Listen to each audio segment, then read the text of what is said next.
Praise Lord. हम सब प्रभु में आनंदित हैं। यस।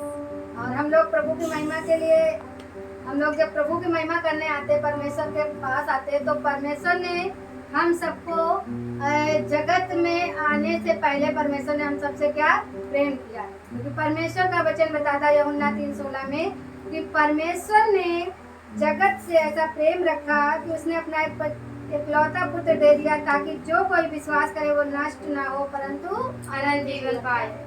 तो हम जब परमेश्वर के पास आते तो परमेश्वर ने हमें जगत में ठहराया, और जगत में सारी सृष्टि को परमेश्वर ने रचा है। उससे प्रेम नहीं किया, लेकिन परमेश्वर ने मनुष्य जाति से प्रेम किया है, क्योंकि हम जगत में है। जो परमेश्वर में जब हम आते हैं तो हम क्या, जब जगत में आते हैं तो क्या हम पापी हो जाते हैं, क्योंकि परमेश्वर तो हमें अच्छा बना के भेजता है, शुद्ध मन करके भेजता है, लेकिन हम संसार में आके क्या पापी बन जाते हैं। तो परमेश्वर का वचन कहता है कि तुम जगत की ज्योति हो, और जब हम जगत से, संसार से अलग रहते हैं तो परमेश्वर हमें जगत की ज्योति बनाता है। लेकिन हम लोग क्या होते हैं कि कभी कभी जगत में रहते हुए, फिर हम संसार में रहते हुए, फिर हम पाप में गिर जाते हैं। तो परमेश्वर ने कहा कि जो हमारा भय मानता है और हमारी आज्ञाओं में चलता है, वो परमेश्वर उससे प्रेम रखता है, क्योंकि हमने परमेश्वर से प्रेम नहीं किया, परमेश्वर ने हमसे प्रेम किया। और प्रभु ने अपने इकलौते पुत्र को भेजा जगत में कि हम लोग क्या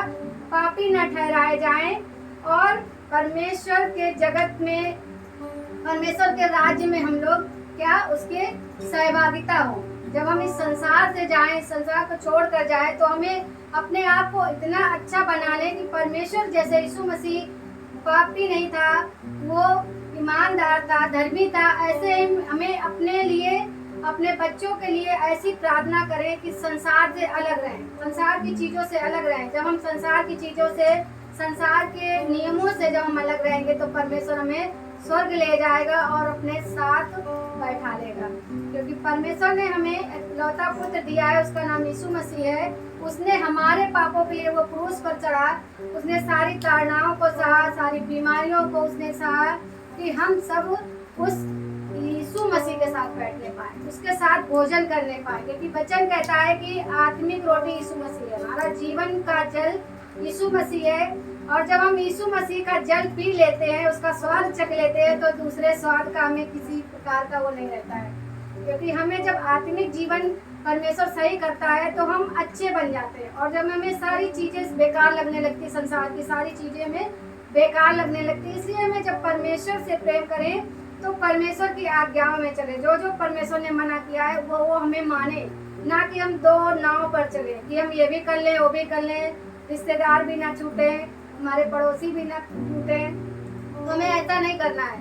परमेश्वर ने कहा है कि हमारे जैसा बन जाओ। जब हम परमेश्वर के जैसा बनेंगे तो परमेश्वर हमें उस अधिकार को देता है जो अधिकार अपने बेटे को दिया था, यीशु मसीह को। उसने कहा था कि तुम सांपों और बिच्छुओं को उठाओगे और विषनाशक वस्तु भी पी लोगे तो तुम्हें कुछ हानि ना होगी। इसलिए जब हम परमेश्वर के भय में, उसके ईमानदारी में चलेंगे, उसकी आज्ञाओं को मानेंगे, उसके डर में चलेंगे, तो परमेश्वर हमें वो अधिकार देगा। लेकिन हम लोग क्या करते हैं, कभी कभी तो हम उल्टा सीधा काम कर लेते हैं, फिर हम लोग सोचते हैं कि अरे हमारे घर में ये प्रॉब्लम हो रही, वो प्रॉब्लम हो रही है, लेकिन हम अपनी गलतियों को नहीं देखते हैं कि हम कौन सी ऐसी आज्ञा परमेश्वर की तोड़ रहे हैं जो हमारे घर में शैतान कार्य कर रहा है। लेकिन जब फोन करो तो लोग क्या कहते हैं, भैया अब हम चर्च नहीं आएंगे, जरा सी दुख हुआ और लोग चर्च छोड़ देते हैं। लेकिन जब वो जो दुख आने वाला है, जो अंत समय जब हम लोगों का न्याय होगा, जब यीशु मसीह लेने आएगा हम लोगों को, तो वो दुख बहुत बड़ा होगा। वहाँ कोई न्याय करने वाला नहीं होगा, कोई रिश्तेदार नहीं होगा, कुछ भी नहीं होगा वहाँ पर कि हमें शोर से लग जाएगा, भैया हम नर्क से हमें बचा लो यीशु मसीह, या पास्टर जी बचा लो, या फलाने बहन बचा लो, डिमाके बहन बचा लो। अभी बचना है तो बच सकते हैं, अभी समय है, और समय रहते ही हमें अपना काम दिन ही दिन निपटा लें, वचन बताता है। इसलिए हम परमेश्वर का धन्यवाद देते हैं। जैसे वचन एक और हम लोग निकालेंगे, यहेजकेल 34:1 में लिखा है, यहोवा का वचन मेरे पास पहुंचा कि हे मनुष्य के संतान, इस्राएल के चरवाहों के विरुद्ध भविष्यवाणी करके उन चरवाहों से कह दे कि परमेश्वर यूं कहता है कि हाय इस्राएल के चरवाहों पर जो अपने पेट भरते हैं, क्या चरवाहों को भेड़ बकरियों का पेट न भरना चाहिए? इसमें पास्टरों के लिए भी परमेश्वर बता रहे हैं कि हमें अपना तो अपने घर का, अपने चर्च का भी देखना है, और जो आती हैं भेड़ें उनका भी हमें ख्याल रखना है। अपने जो बाहर वाले हैं और जो चर्च के लोग हैं उनका भी हमें ध्यान रखना है कि कौन परेशान है, कौन तकलीफ में है, कौन क्या दुख है, उसके साथ हमें सहभागी रहना चाहिए। क्योंकि वचन बताता है दुखी के साथ दुखी और सुखी के साथ सुख आनंद मनाएं। इसलिए परमेश्वर का वचन बताता है कि अपने हित की नहीं लेकिन दूसरों के हित के लिए हमें चिंता करना चाहिए।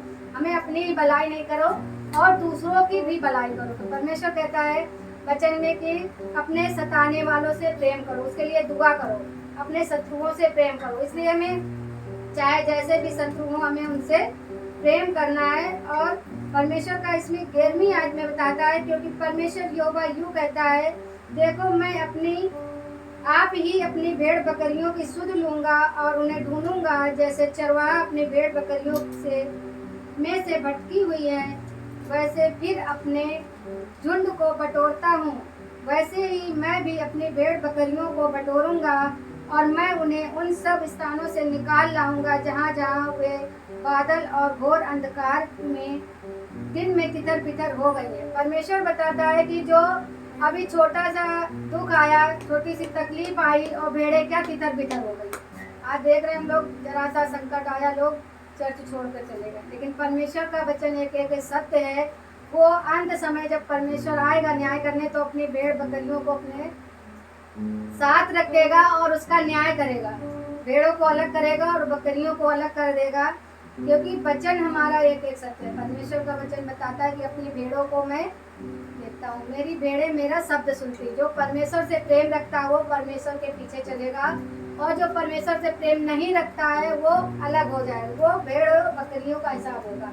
परमेश्वर उनसे कहेगा मैं तुम्हें नहीं जानता कि तुम कौन हो। इसलिए इस वचन से सबको आशीष मिले। और एक वचन और हम लोग